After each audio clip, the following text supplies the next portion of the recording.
আপনারা এতদিন মিডিয়াতে কি দেখতেন? মসজিদের সামনে গিয়ে একদল উগ্র চিন্তা ভাবনার মানুষ ডিজে লাগিয়ে নামাজকে ডিস্টার্ব করার চেষ্টা হতো, ধর্মীয় স্লোগান তুলে। সামাজিক অবক্ষয় ছিল, অন্যায় ছিল। আর গত 25 তারিখে আমরা কি দেখলাম? খ্রিস্টান ধর্মের মানুষের ধর্মীয় উৎসব ছিল ক্রিসমাস ডে। ওই দিনকে, যাকে আমরা বড়দিন বলেও জানি, ওই দিনকে দেখলাম গির্জার সামনে গিয়ে আবার একদল উগ্র চিন্তা ভাবনার মানুষজন, সমাজ বিরোধী, যারা সংবিধান বিরোধী আমি বলছি, তারা গিয়ে ওখানে আবার ধর্মীয় স্লোগান জিকির তুলছে। মানে এই সামাজিক অবক্ষয় আজকে মুসলিম সমাজের ওপরে যখন মসজিদের সামনে, মাদ্রাসার সামনে গিয়ে মুসলমানদের ওপরে যখন অত্যাচার নেমে আসতো, যদি এ কথা প্রতিবাদ ওরা করত, তাহলে এটা সাহস দেখাতে পারত না। একটার পরে একটা এরা ধরবে। কালকে গুরুদুয়ারার সামনে করবে, পরশুদিন করবে কোনো একটা সমাজের সম্প্রদায়ের মানুষের, তারপর দিন করবে নিজের মতদর্শ, তার ধর্ম, নিজের ধর্ম, কিন্তু ও পরিচালনা করছে, আমি করবো, এই নিয়ে হবে। এই হচ্ছে সামাজিক অবক্ষয়ের হাত থেকে বাঁচতে গেলে আপনাকে আমাকে কি করতে হবে? সমাজে ঘটে চলা প্রত্যেকটা অন্যায়ের বিরুদ্ধে কথা বলতে হবে। সে অন্যায় মুসলমান করলো, হিন্দু করলো, জৈন করলো, খ্রিস্টান করলো, আমার দেখার দরকার নেই। অন্যায় তুমি করেছো, তোমার বিরুদ্ধে হয় আমি কথা বলবো। যার সাথে অন্যায় হচ্ছে তার আমি সাথ দেব। যার সাথে অন্যায় হচ্ছে, কে হিন্দু, কে মুসলমান, কে খ্রিস্টান, দেখার দরকার নাই। যে এফেক্টেড হচ্ছে তার পাশে থাকবো, যে অন্যায় করছে তার বিরুদ্ধে কথা বলবো। এটা যদি মানসিকতা না আনতে যদি আমরা পারি, তাহলে কিন্তু সমাজ ব্যবস্থা ধ্বংস হয়ে যাবে। তো আজকে বলুন, যে ঘটনা দেখছি, গত 2024 সালে সারা ভারতবর্ষে 800-র অধিক খ্রিস্টানদের উপরে আক্রমণ নেমেছে। 2014 থেকে 2019 সারা ভারতবর্ষে 13,000 দলিতের উপরে আক্রমণ নেমেছিল। সারা ভারতবর্ষে 2024 থেকে 14 থেকে 2000, আজকে কত তারিখ? না কত বছরে? 2025। এই 11 বছরে এত মুসলমানদের উপর অত্যাচার নেমেছে, কাউন্ট করে শেষ করা যাবে না, বাড়তেই চলেছে। কিন্তু সমস্যাটা হচ্ছে কোথায়? দলিতের ওপর অত্যাচার হলে মুসলমান হয়তো চুপ আছে, মুসলমানের ওপর অত্যাচার হলে দলিত চুপ আছে, খ্রিস্টানের ওপর অত্যাচার হলে আদিবাসী চুপ, আদিবাসীর জঙ্গলের অধিকার কেড়ে নিচ্ছে খ্রিস্টান চুপ। এই যে হচ্ছে, তাহলে কি ভাবছে এটা ওর উপরে হচ্ছে, ও বুঝে নেবে, আমি কেন কথা বলবো? কালকে কিন্তু এই পশুদের হাতে আপনিও আক্রান্ত হতে পারেন। এই পশু, এরা 2 পায়ে পশু, 4 পায়ে পশু, এদের থেকেও মনে হয় ভালো।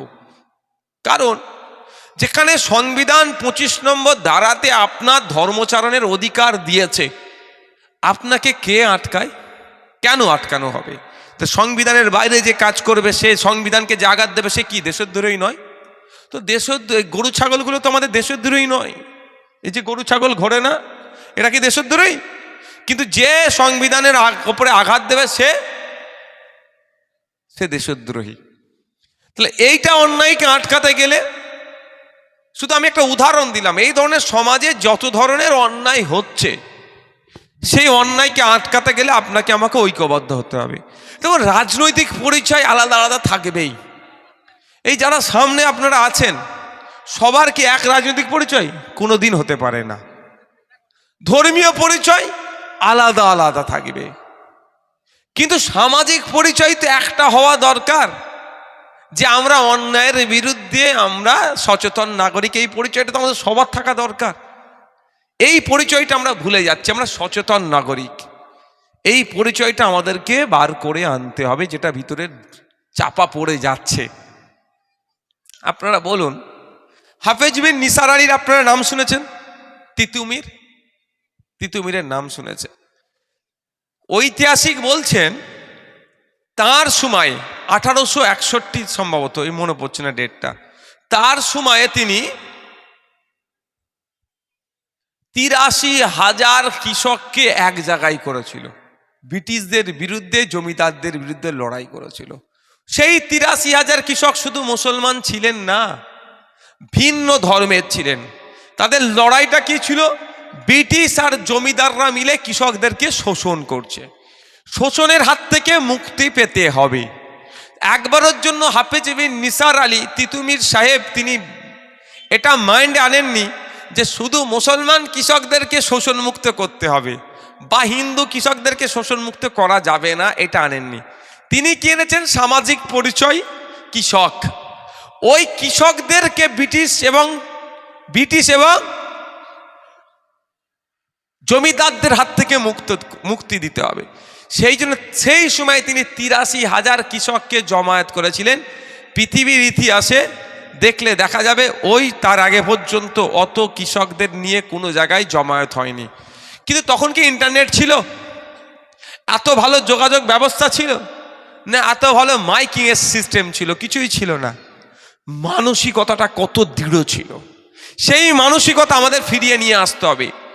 মরিচা ভাই চকমরিচা ভাই সঙ্গের সদস্যদের বলবো, আপনাদেরকে সেই মানসিকতা ফিরিয়ে নিয়ে আসতে হবে। আপনারা ক্লাবের ১০০ জন সদস্য, ১৫০ জন সদস্য, ৫০ জন সদস্য, যে কটা সদস্য আছে, এটা দায়িত্ব নিতে হবে। আমাদের উদ্যোগে অন্তত আমাদের পাড়াটাতে আমরা ভালো রাখবো, কোনো অন্যায়কে আমরা প্রশ্রয় দেব না। এটা আপনারা করুন যে আমাদের পাড়াকে কেন্দ্র করে ক্লাব, আমাদের পাড়াটাই। কারো চাটুকারিতা করব না, কারো কোনো অন্যায়কে আমরা প্রশ্রয় দেব না। যদি আপনারা আপনাদের এই পাড়াটাকে মডেল করতে পারেন, পাশের পাড়াতেও এরকম একটা ক্লাব আছে, সংঘ আছে, সোসাইটি আছে, যারাও সামাজিক কাজ করে, তাহলে দেখবেন আপনাকে তারাও ফলো করবে। এইভাবে আস্তে আস্তে সমাজ ব্যবস্থা পরিবর্তন হবে। আমি আবারও বলছি, চকমরিচা ভাই সঙ্গে যারা সদস্য সবার এক রাজনৈতিক পরিচয় নয়। থাকাটা না থাকাটাই অস্বাভাবিক, থাকাটাই স্বাভাবিক, যারা আলাদা পরিচয়। কিন্তু সমাজ ব্যবস্থা পরিবর্তনের জন্য আমরা দায়িত্বশীল নাগরিক, এটা তো সবার এক পরিচয়। সেই জায়গাটা থেকে আমাদেরকে উঠে আসতে হবে। আমি বক্তব্য আর দীর্ঘায়িত করব না। গত ২-৩ দিন ধরে, গত এক সপ্তাহ ধরে বেশ কয়েকটি ঘটনা আমাদের রাজ্যের বাইরে ঘটছে, দেশের বাইরে ঘটছে। সেই ঘটনা নিয়ে আমি একটু আলোকপাত করে আমার বক্তব্য শেষ করব। আপনাদের শোনার মানসিকতা আছে না? দুপুরের লাঞ্চের টাইমে ডাক হচ্ছে, বলুন, যেরকম বলবেন সেরকম আমি করব। শোনার মানসিকতা আছে, তবে আমার এনার্জি আছে বক্তব্য দেওয়ার। কিন্তু আমাকে ছেড়ে দিলে আমার কলকাতা, আমি এখান থেকে যাবো একটু কাজ, আমি আগে পৌঁছে যাব। আমি তাহলে গুটি কয়েক মিনিট বলবো।